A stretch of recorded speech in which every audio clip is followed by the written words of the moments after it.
Hey guys, it's Miss Dyer here, and we are going to work on a little bit of figurative language this week. We started talking about figurative language some last week, and we really just talked about similes. And we realized similes were comparisons that use the word like or as. So we can realize when we have figurative language, it's allowing us to really paint a picture in the reader's head of what's happening. And figurative language does not mean exactly what it says. Literal language says exactly what the words are telling you. So this sentence, for example, the soup is hot. That's literal language. It's not saying anything other than the soup is hot. Now, we want to create a simile. We want to compare using like or as to really give detail to show how hot is the soup. So now they create the simile. This soup is as hot as molten lava. So when you think about lava coming out of a volcano, you know that's like fire. It can melt things immediately. So they compared the soup to molten lava. And then we can really think in our heads, that's got to be really hot. So we're just making that comparison. But I know that the soup is not really lava. This is figurative language. It's saying something different than what's actually written out. Now we also have metaphors, which is a comparison that doesn't use the word like or as. So here, this is the literal language. My school is crowded and noisy. It means exactly what it says. It's crowded, there's lots of people, lots of noise. I can create a metaphor and compare the school to a zoo. My school is a zoo. That metaphor makes me stop and think, okay, this has to be figurative language. I know my school is not really filled with animals, but I can envision a zoo and I think about animals everywhere and the noises they make. And I think, whew, that school must be kind of crazy. These kids are like wild animals. So we've got similes that we've talked about. You all have talked about metaphors as well. And now we're going to talk about hyperboles. Now, hyperboles are extreme exaggerations. So a statement that is very exaggerated. Here's the literal language. His feet smell bad. Okay, his feet must stink. I can tell that directly from the sentence. Now, my hyperbole exaggerates that. I could smell his stinky feet from a mile away.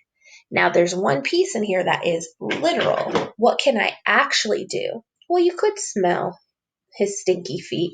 That's the literal part.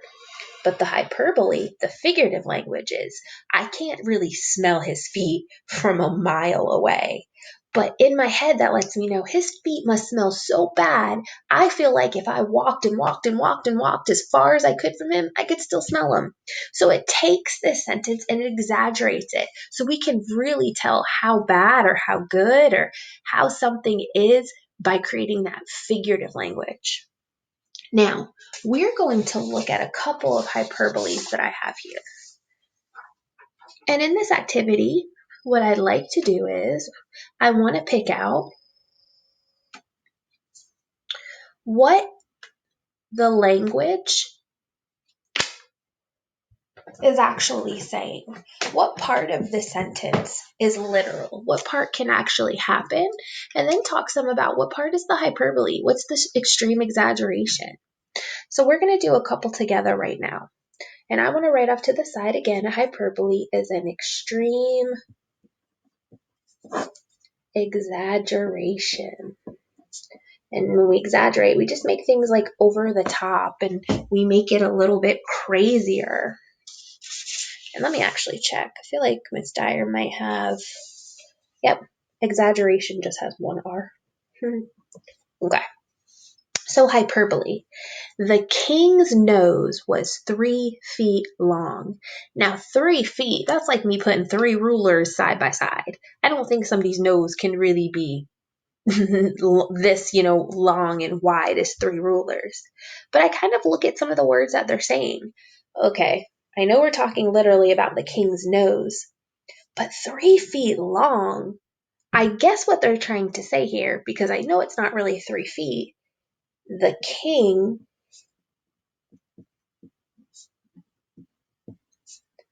has a long nose. Okay, now let's look at the next one. My dad can lift over 2 tons. So this one is dealing about weight, tons. Now an elephant weighs 1 ton. So thinking 2 tons is the size of 2 elephants. I know that can't be true. A person can't pick up 1 elephant, let alone 2 elephants. But when I look at the literal language, my dad can lift.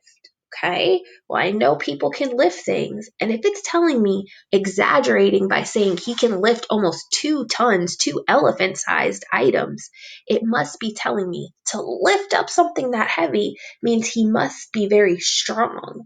So my dad is strong, right? If I'm saying he can lift almost 2 tons, he must be very strong. But I know in my head that's an exaggeration. It can't really happen. It's wanting me to tell, though, how strong this person feels their dad is. Okay, let's look at another one. That food was so hot, my ears were smoking. And I like this picture because it shows this guy and he's got like these little smoke rings coming out of his poor head. Now, this makes me think of like cartoons and movies when I see like the smoke coming out of somebody's ears because they eat something that's so hot. But in real life, I know I've never seen that. I've never seen anybody's ears blowing out smoke. But normally that happens. That picture comes to mind when we're eating something and it's very hot, it's very spicy. So if it says that the food was so hot and it's pretending or it's exaggerating that it's making our ears smoke, then I can probably guess that maybe the food is spicy or maybe the food is steaming hot.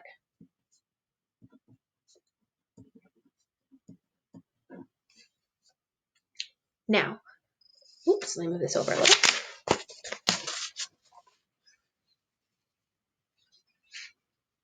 Okay, so again, we're seeing the actual meaning of the sentence is different what it actually says. Hyperboles are just another example of figurative language. All right, let's look at the next one. That boy runs faster than a car. Okay, the literal part. What can he actually do? Well, he can run. But here's the hyperbole, faster than a car. Imagine me or your parent in a car. Have you ever been able to see somebody, if the car is going down the road at a pretty good speed, be able to keep up with a car? Probably not. But what are they trying to tell me then? They're not trying to actually say this person can run and beat a car in a race, but they're saying he's faster than a car. And when I think about a car, they move quick. I can get from one place to another pretty fast. So this sentence must mean he is quick, he or fast. We have to dig deep with those hyperboles and we want to look and figure out, well, what is this sentence? What's the exaggeration really trying to say? So I'm going to leave, let's see, there's 1, 2, 3, 4, 5, and we've done 4 together. Let's look at one more. And then I'm going to leave some on Dojo for you guys to work on. So, I'm so tired I could sleep a year. So let's stop and let's think about what's the literal. What can I really say? I'm so tired. Okay. Now, even when I've been tired, can people really sleep for a year? Can I go to bed right now and not wake up until May almost of next year? No. Even when I think about animals that hibernate, like bears, they only sleep for a couple months, but people don't sleep for years. But what does that mean? If I feel so tired that I'm like, oh, I could go to sleep right now and I could sleep for days or months or maybe even a year, it must mean I am exhausted. I'm just exaggerating how exhausted though I really am. Okay? So hyperboles are just extreme exaggerations. I'm going to leave this on Dojo and I am going to put a star by the sentence that says I'm 20 feet tall this month. I must have walked 100 miles. He cried so long he made a lake. I'm so hungry I could eat a horse. And you have a million toys at your house. So what I'm going to do is I'm going to leave this video. I'm going to leave another video for you to watch about hyperboles.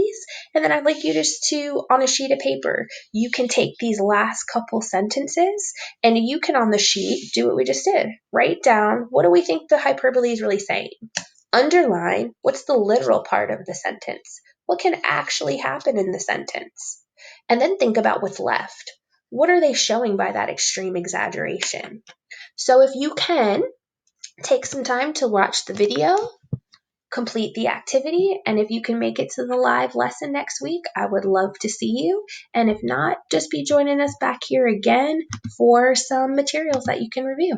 See you guys later.